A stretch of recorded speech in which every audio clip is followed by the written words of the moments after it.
This is my review on my Norco Torrent. I got the A2 build, the aluminum version. So this is honestly a pretty fun bike. I've had it for a couple months now. Just gonna take it for a quick ride on my local trails here. And yeah, so far I'm super happy. It's got the super slack, well, for a hardtail, 64-degree head tube angle, the 76 seat tube, short chain stays. It's kind of everything you want in a bike. Yeah, so far I've done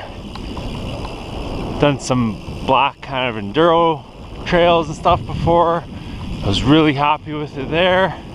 And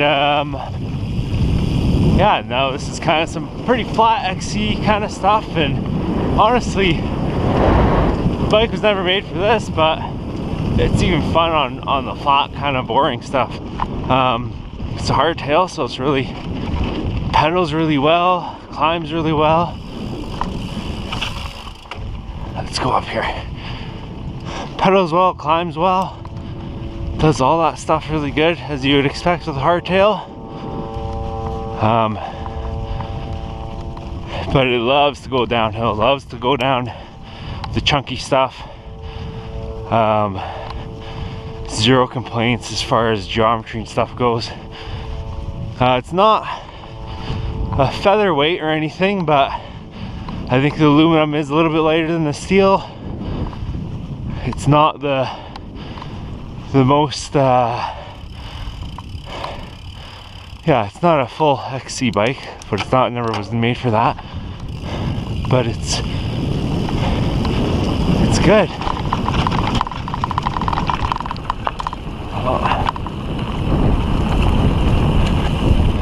The camera's coming down over my face here. Let's fix that.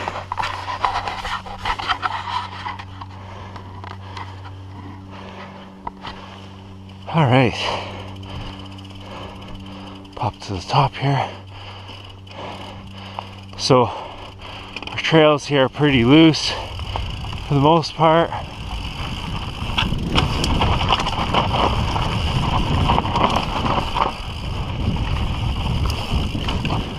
don't know if I've ridden this one yet.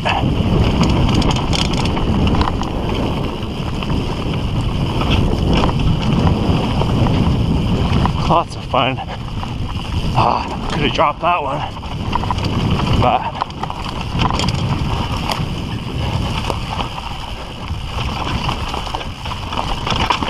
all right, here we go. A little more technical kind of stuff. This is where this bike shines. Here we go.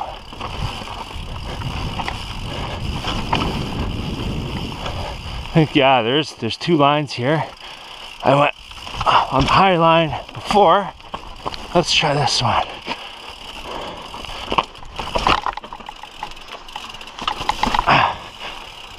Ooh, not really sure where to go here. Looks like up. Looks like up. Didn't have the right gear. Okay. So yeah, chunky stuff. Bike likes chunky. Here we go. That's fun. So this bike comes with Schwalbe knobby nicks. Honestly, it's a great tire. I haven't ridden anything but the Icebreaker Pro from those guys, and really happy with these ones so far. There's more clearance than the factory. I think it's 2.35. Here's another little 2.35 is the width, and yeah, comes with that. Comes with the Dior 11-speed. Just a bulletproof drivetrain. Like, might not be the lightest, might not be you know, it's not SLX or XT or anything fancy, but it works, and I've got zero complaints, and that's why I have it on both my bikes. But yeah, climbs well. I'll take you up a climbing trail here soon, and then yeah, Trans-X dropper, which is great, reliable. The only question I had when I got this bike was the Tektro Orient brakes. You know, you always hear horror stories about Tektro, that they're, you know, horrible, they don't have any bite, they don't modulate, they don't do anything good. And really, I'm happy with these. They're 4-piston brakes, so they have plenty of bite. I found they modulate well, especially going down stuff where you need to be careful on where you're braking at. But yeah, I thought they modulate really, really good. And then the other one that some people have hard time with is the Suntour fork. So this is a Suntour Xeron, I believe it's called, Xeron. It's a coil fork, so I guess similar to like a budget version of your Marzocchi Z1 coil kind of thing. I can't think of anything else on the top of my head that's a coil fork that's not super low end. But yeah, it's supportive. It's got good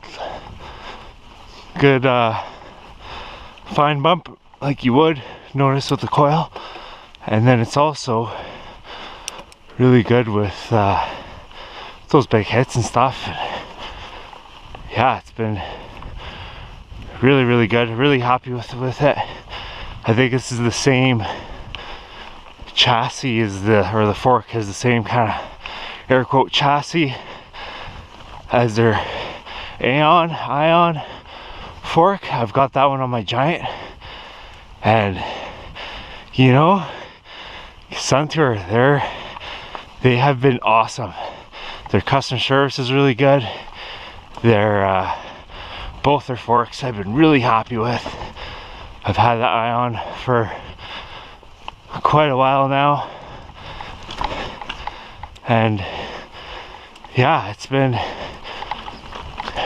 been great.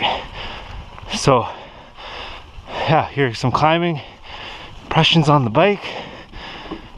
It's a hardtail. It climbs well. I've been able to clear sections that I've had difficulty with on other bikes, and this bike just surprises me. It climbs really well, really proficient, and yeah, that's kind of in a nutshell. That C-tube angle puts you in an awesome pedaling position, and yeah, other than that, I've got zero complaints. Alrighty, so as far as changes I would make on the bike, honestly, the only thing I could think of is bigger front rotor. I really wish they would have spent the extra little bit there and put a 203 rotor up front instead of this tiny 180. I think it would help a little bit, especially because the bike's designed to just bomb downhill. But it'll that's about it. Everything else for this price point I think is absolutely phenomenal. I wouldn't change much at all. Geometry wise, it feels good. The aluminum frame feels really good. Obviously it's not going to have that suppleness a steel frame does, but these trails are super smooth. But when I was on the chunky rocks and stuff. I didn't find like it was really that jarring or anything like that. I thought like Norco did a really good job trying to make it flexy as much as you can with an aluminum bike. Yeah, it's good, and I think because it's aluminum, obviously it's gonna be lighter, but it definitely is noticeable, especially when you're going uphill. It's like the bike just doesn't care what you want to do. You want to go down something? Sure. When and where. Climbing, it's happy doing that too. It's just a great all-around bike.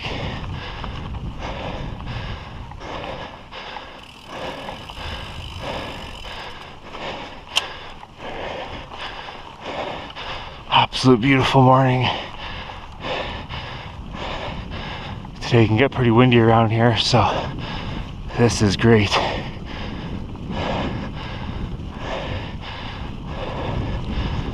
Yeah, as you can tell, it's a lot of steep and loose trails, but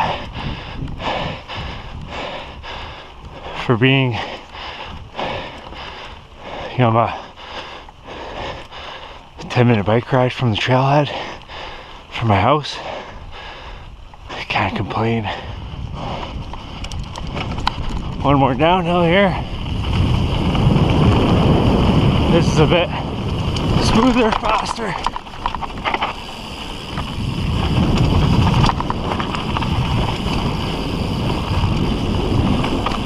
Oh, this is fun. This thing corners so well.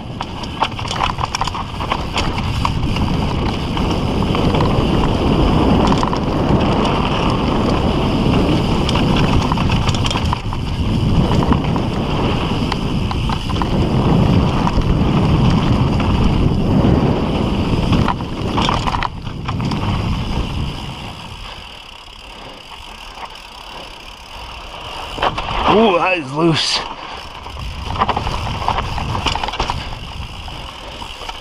Super loose.